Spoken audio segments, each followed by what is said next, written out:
You're listening to Civic Media.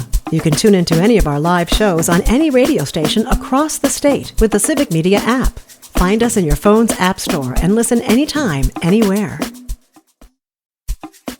This is your WGBW Daily News Roundup for the Talk of Green Bay, 97.9 FM and 1590 AM. For 97.9 WGBW News, I'm Lisa Hale. After being missing for 2 months, 17-year-old Sophia Franklin of Beaver Dam has been found safe. Details are very sparse, but the Wisconsin Crime Alert Network canceled the Amber Alert for Franklin early Thursday morning.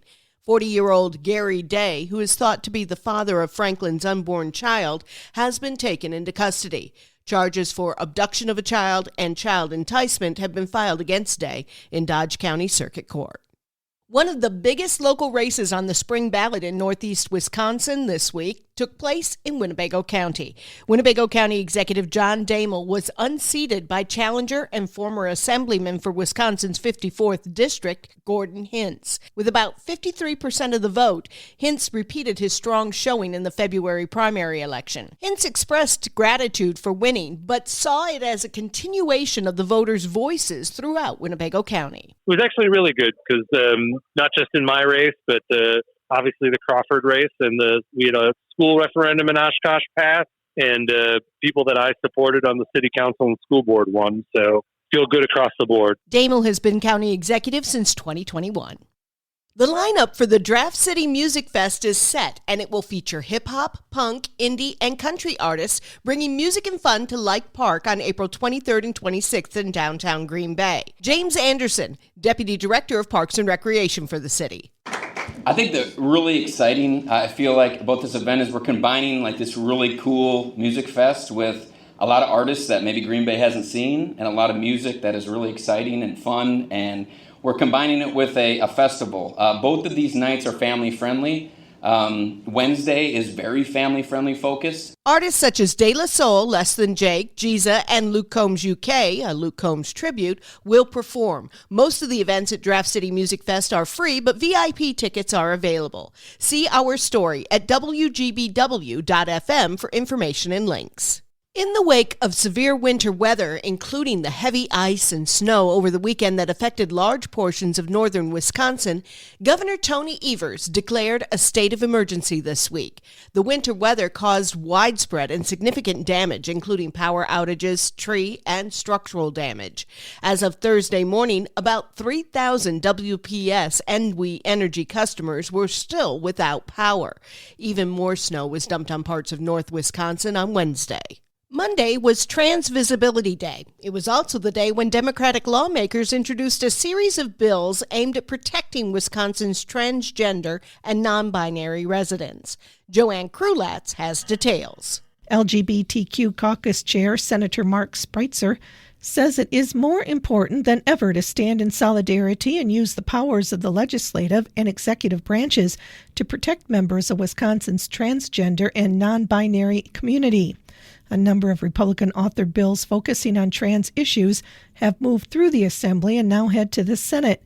Democratic Governor Tony Evers has vowed to veto any legislation he says would harm the state's LGBTQ community. As consolidation continues, the Green Bay Area Public School District has listed the former sites of 3 elementary schools for sale.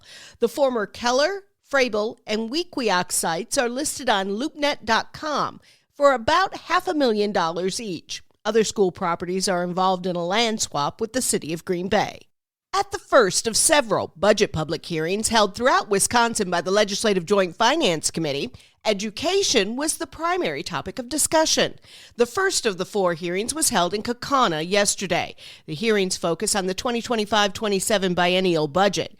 Newly re-elected State Superintendent of Public Instruction Jill Underley was there and spoke for increased support for schools. A student shot at Abundant Life Christian School who's been hospitalized for months is now again fighting for their life.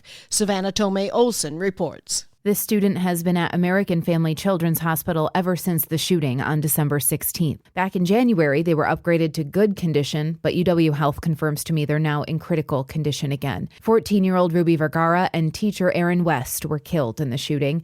6 people were rushed to the hospital. Most were released within a week. Another was released after about 6 weeks in the hospital. So all the other survivors are currently recovering at home.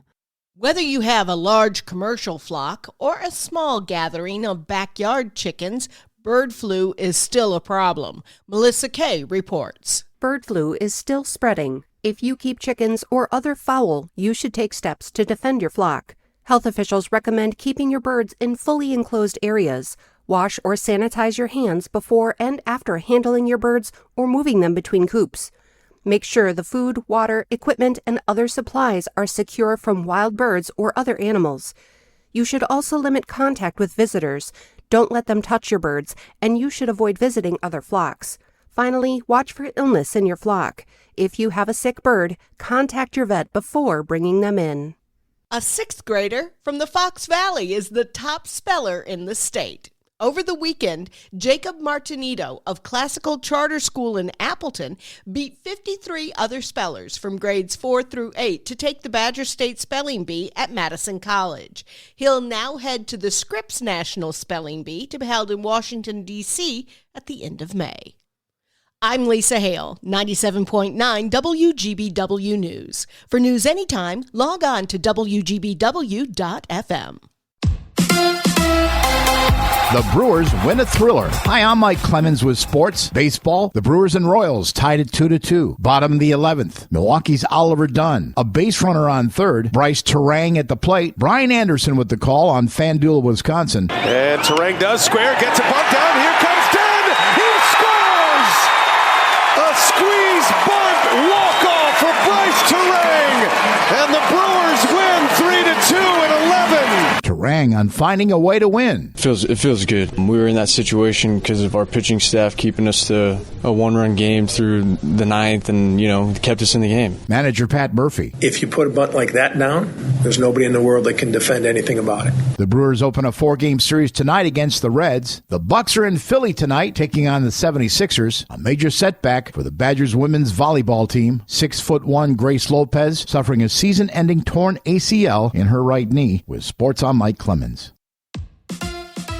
On your entertainment beat, I'm Pete Schwaba. Stage moms or dads can be pretty annoying. It's one thing to be overbearing, but according to Macaulay Culkin, his dad Kit was abusive. The Home Alone star and brother of Oscar-winning Kieran Culkin sat down with Oliver and Kate Hudson on their sibling Revelry podcast and said he's had a poor relationship with his father since childhood. Culkin says it made him realize, even at a young age, he would never be like that with his own kids. What a life he's had, and still only in his early 40s. Here's one of Pete's picks. I'm halfway through season 3 of Bosch Legacy, and the show is delivering big time. There's always a fear when you really like a show that you won't like the final season, but that is not the case. The show follows private investigator and former detective Harry Bosch, played by Titus Welliver, as he investigates LA-based wrongdoings and disappearances. The show has 2 talented cast members and nightlight guests in Scott Clace and Jamie McShane. The show is definitely worth a look, but maybe just start from season 1 of Bosch. Actor Val Kilmer passed away on Tuesday of complications from pneumonia. Kilmer was a Juilliard-trained actor and to this day is still the youngest person ever accepted into the prestigious school. Kilmer was an incredibly versatile actor who had well over 100 movie credits in his career that spanned several genres. Val took on roles like Doc Holliday in Tombstone, Jim Morrison in The Doors, and Batman. One of his most notable roles includes his first movie role as Nick Rivers in the hilarious Top Secret, which was written by 3 Wisconsin comedy legends, Jim Abrahams and Jerry and David Zucker. Kilmer also shined in such films as Kiss Kiss Bang Bang, both Top Gun movies, and of course Real Genius, in which he played Chris Knight, a brilliant college student who mentors a younger and even smarter genius. Kilmer contracted throat cancer in 2015, which more or less ended his career. There's a great documentary about the actor available on Prime Video called Val. Val Kilmer was 65 years old. Jeffrey Dean Morgan might be one of the most notorious and hated actors in TV history after playing Negan on The Walking Dead. According to the New York Post, he's just a big softie. Recently, Morgan recalled his role on Grey's Anatomy in season 2 while reconnecting with Katherine Heigl over Zoom. Morgan plays one of Heigl's patients who dies, and he says he can't watch the scene because it makes him cry. Morgan insists it's not because of his own acting and just a beautiful scene.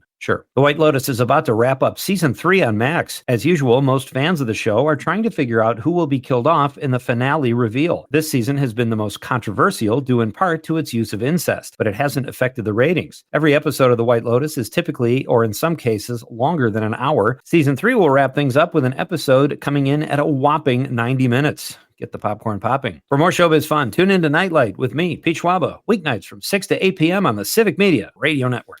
Mostly cloudy today. It is going to be windy this morning, but the wind will gradually die down this afternoon. Our high 47. Tonight, partly cloudy, 31 tomorrow. Sunshine in the morning, clouds, even a few showers by late afternoon with a high tomorrow of 51. I'm meteorologist Sean Cable. Right now, it's 39.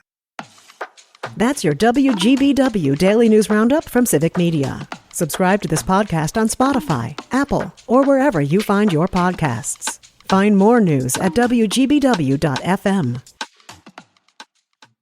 The national news cycle never stops, but it can be hard to find news about your local community. Civic Media is dedicated to providing quality local and state news coverage across Wisconsin. With the Civic Media app, you can get notifications about local stories that matter to you and your community. Find the free Civic Media app in your phone's app store and choose notifications from the menu to tell us what kind of news you want to hear about.